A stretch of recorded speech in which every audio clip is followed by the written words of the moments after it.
Hey guys, welcome back to another Unfiltered Gamer Kickstarter board game review. Today's game up on the tabletop is called Cheese Quest, The Quest for Cheese. Made by Phil Schatt. It's for 2 to 4 players, approximately 45 minutes to about an hour to play, and for ages 8 and up roughly. In the game Cheese Quest, you're a mouse and you're trying to get cheese. Now you're going to go from your nest out into the wilds of the house and stuff with these tiles, and you're trying to get the cheese and bring it back. However, there's traps along the way, there are cats along the way, as well as your opponents who are going to be playing cards to try and stop you from getting your cheese. Now the idea of the game is obviously to get as much cheese as possible, and the person who gets the most cheese, or the required amount of cheese first, is the winner. Let me go ahead and show you the game. Alright guys, so here we have the contents for Cheese Quest. You've got the box, which is all the stuff is prototype, right? You've got the cards, you've got cheese and cats, as well as each player's different mouse. You also got little tokens here which represent different things like traps, debris, and other things, as well as the tiles on the game board, which you're going to be making to create the board, as well as the instruction manual and a couple of the smaller little tokens here. And that is what you get for the game. Alright, so to begin your turn on Cheese Quest, you're going to put all your mices or mices into the middle of the board, and you're going to try and get the cheese. And on your turn, you're going to start off with 2 cards, and you're going to have this little reference sheet that tells you that you get 3 different actions. And on this card, it tells you what you can do with your actions. Now, the first thing you do is remove any yarn or shadow tokens from the board that you added last turn. Then spend 3 action points. You can either move your mouse token to space, you can pick up a cheese token, you could steal a card from the pantry, which is face-up cards on the board, as well as you could play a card from your hand or disable an obstacle on the board. And to disable an obstacle on the board, you need to discard 2 cards from your hand that have the shared symbol type of it. After you do that, you're going to refill the pantry back up with whatever cards you had taken, and it's the next player's turn. Okay, so here we have an almost fully set up board for Cheese Quest. And let me show you what I did. Now the first thing I did was I picked the centerpiece and then 6 other tiles at random, and they have fronts and backs to them, as you can see from this one right here. They switch front and back. Also, they're going to have arrows here. And when you place them down randomly, you're going to be putting the arrows towards the center tile here. So all of them have to face the center, which will then represent the game board. Then you're going to put all the cheese and cats equal to the spaces that have those cheese and cats, as well as snap traps that represent the little snap trap areas over here on the board.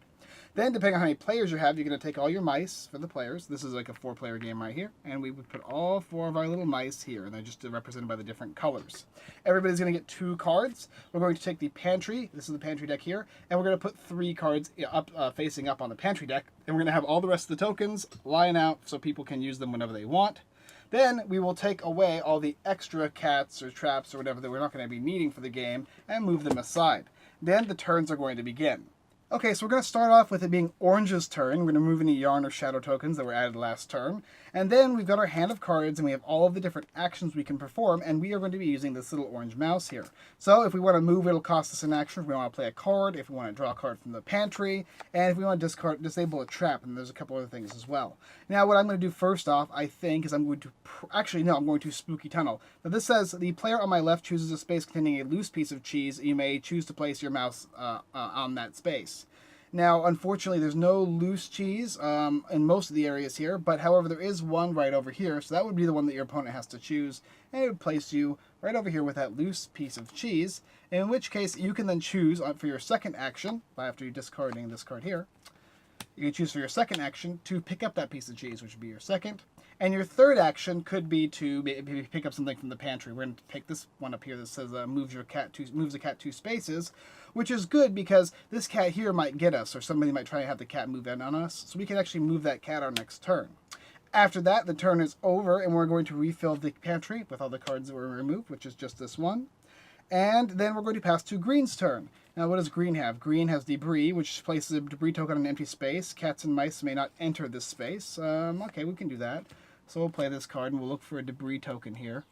Right here. We can choose any space we want. Maybe we'll go here, which stops this guy from getting out. It's a little harder. Then he's going to choose another one. Maybe he'll choose Catnap, which is place any one cat anywhere on the board to any cat bed. Okay, so I will do that. I'll actually play it too, so that'll be my third action. So any cat on the board to any cat bed. Well, actually, all the cats are currently on the cat bed, so we can't do that. So instead, I think we will just have to move. We're going to move. Let's go to cheese. Right here, move 1 space. That'll give us our last action, and we will refill. Then we'll go on to Red's turn. What does Red have? Moving cats 2 spaces. So we could, if we wanted, make this cat go into here and make this guy drop his cheese. Or we could place a glue trap on any non-nest space. Any mice on a glue trap may not move until the trap is removed. So we could do that. Maybe we'll do that. Place a glue trap right here. We'll just place it like that. Now he can't move until he removes that. And the only way to remove that is by sharing symbols, by removing 2 cards that share a symbol. This is a symbol in the upper left-hand corner of the cards. If he did discard these 2 cards, for instance, he'd be able to remove that glue trap. And then maybe he'll just want to move 2 spaces, 1 and 2. And then it'll go on to Blue's turn, and so on and so forth, going throughout until we can collect these pieces, 2 pieces, and bring them back to the nest. And the first person who does that is the winner of the game. So as you can see, players are just going to continue to go across the board, playing cards, drawing cards, playing traps, avoiding cats, and having cats sick other mice so they can get their cheese that they need and bring it back to the middle of the board. Now there are a couple other things I didn't talk about, like there's humane traps and other couple things that you can find out for yourself as a little bit of a surprise. But I'll go through a couple of the cards here, like Sneak, for instance. Your mouse ignores cats this turn. At the end of your turn, your mouse will still be spooked if it shares the space with the cat, which means you can move through cat spaces without having to drop your cheese. Here's another one, which is Run Away, which send any spooked mouse back to the nest. Means that if a cat is on your space at the end of your turn, you get spooked, this player is the next player, he can actually make your mouse go all the way back to the beginning of the game, and he has to start over. You have to start over from scratch. Or Curious Cat, which you can actually make a cat move onto a trap, and then as you can see, this one actually has the little cat with his tail being caught in between a trap, so that actually the cat would knock the trap out, so the trap gets removed. And so on and so forth. There's a lot of cards like that, and there's a good amount of different cards in the game, as well as a good amount of variety of different things placed on the board, and how you can switch things up. But anyway, that is how you play the game, getting those 2 pieces of cheese, bringing it back to the center, being the first person to do so, showing that you're the winner.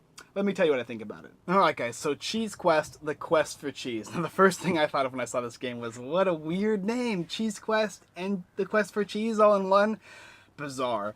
But the game is for kids. Like, that's the first thing I started thinking when I started playing it. And in fact, luckily enough for me, I was playing it with a couple of my nieces and nephews when they came over not too long ago for some gathering or another, Easter or something. And we all played it together many, many times. The kids really, really enjoyed this game. So that's the first thing I would say. This is a game for kids. Now, the quality is pretty good for what is here so far. It's a prototype and it's already ready to go. And they use the different little markers here to signify all the different mice and cheese and cats and stuff, and it all works fine. The quality of cards is nice, and I expect to see some good things coming from the from Mr. Shat here as soon as the game is ready and fully done. So I'm pretty excited about that. The art is kid friendly. It's, you know, I don't even have an opinion on it because it's so like, it's just a kiddie thing, you know. I guess you could decide for yourself what you think, and I'll put up some artwork so you can go ahead and be the judge yourself. Now, the game is got some positives and negatives. Now, the positives is it's a pretty quick game and it's pretty simple to learn, and little kids are going to love the heck out of this game. The negatives is it's not extremely, like, it's not very complicated or complex. It's a very simple game that involves very simple mechanics. And there has that problem where if you get in trouble, you might have to go all the way back and lose all your progress. And it kind of has that problem where it's going to be really hard for you to catch up if you got some person with 1 cheese and another cheese and you're still suffering with no cheese. But the kids didn't mind at all. They didn't care. They were having fun moving the cats and trapping people and stuff like that. And you do have a possibility of still succeeding even when it looks like everything is falling. Nevertheless, a really enjoyable game. Definitely something you should check out if you are a family interested in having your kids play with you. Something that is thematic for kids, and I would definitely recommend it if you got kids. Alright guys, thanks for watching another Unfiltered Gamer Kickstarter board game review. If you like this review and like to see more, go ahead and check out the rest of our videos here on YouTube. Like, subscribe, and comment. Subscribe, please. Everything helps. Also, go ahead and check out Cheese Quest, the quest for cheese, down below in the description if you're interested in checking the game out. As well as checking our website, unfilteredgamer.com. We got tons of blog posts, giveaways, reviews, and all that good stuff. Our latest 2 giveaways is for Kingdoms of Erden, as well as Cucumber Sandwich, a mature game, but a fun one nonetheless. And if you're interested in more of that kind of stuff, you can check out our affiliate websites, or sponsors, or friends, or whatever, people that we associate with. Everythingboardgames.com, The Giveaway Geek, and Devitos Gaming. They get tons of good stuff on their site, so you should definitely check them out. Alright guys, that's it for this week's episode, and we look forward to seeing you next time.